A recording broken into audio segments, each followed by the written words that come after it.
So, like, for instance, let's say you have no races. Let's say you have no classes, no nothing.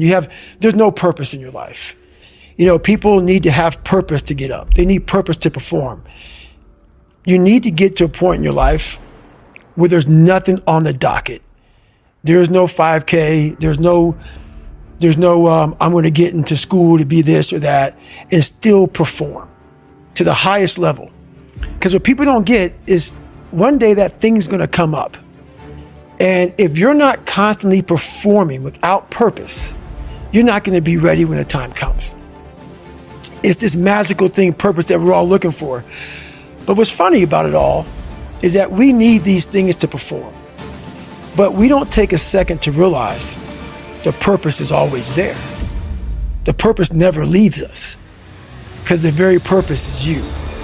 You are always the purpose. There may be another purpose, like being a SEAL or going to college or whatever, but the main purpose in life is you.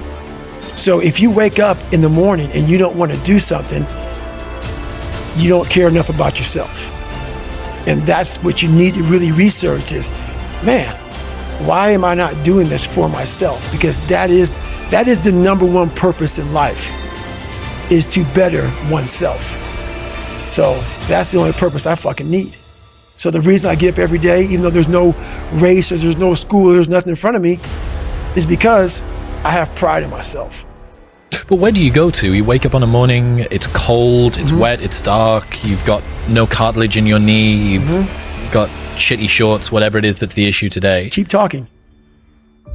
I need you to keep talking about what you were just saying.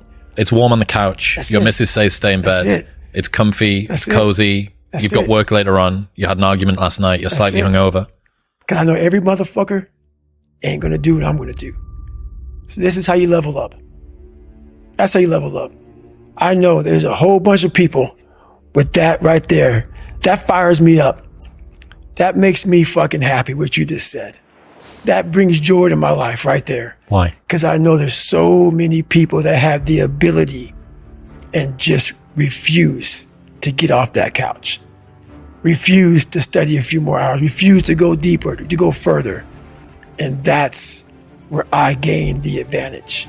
It's so easy to be great nowadays, my friend, because most people are weak. Most people don't want to go to that extra mile. Most people don't want to find that extra because it sucks. It's miserable. It's lonely. You talk about that you were kind of, lonely by yourself. I was the same way. And that used to hurt me growing up. Now I fucking thrive in that shit. That's the only place to be. Yeah, I think that comes from overcoming. A lot of people, wonder, how did you become this? How did you become so vulnerable? How are you doing a podcast now when you were this kid? You overcame things. You fought them. And now this is what happens. This is on the other side of overcoming. You become very, very powerful when you overcome yourself. All those things you once cowered from, you were afraid of, when you face them eye to eye every day, you now become a person who has a great podcast. That's a difficult one because you have to want it. You have to want to be better. And it starts off with, you have to have pride in yourself. You have to have pride in yourself. You have to have, there's something about you, whether it's your last name, whether it's just the smallest thing, you have to be proud of yourself. And if you have no pride in yourself, I can't give it to you. Because you're always going to compromise. You're always going to fold. Always. I'm very proud of myself. That's why when people said, no way you can do better than Can't Hurt Me. Roger that. We'll fucking see. It's that pride that wakes you up. And now I'm not talking about bad pride. The attention to detail for the human being I want to do. I call this thing, like, I want to be the standard. I want to be that guy. Like, every place I went in the military, there was this ethos about how this place is, how we're going to live, how we're going to represent ourselves. And I walked around and I saw that most people didn't live up to that ethos. Like, if you go to whatever company, they had this mission statement.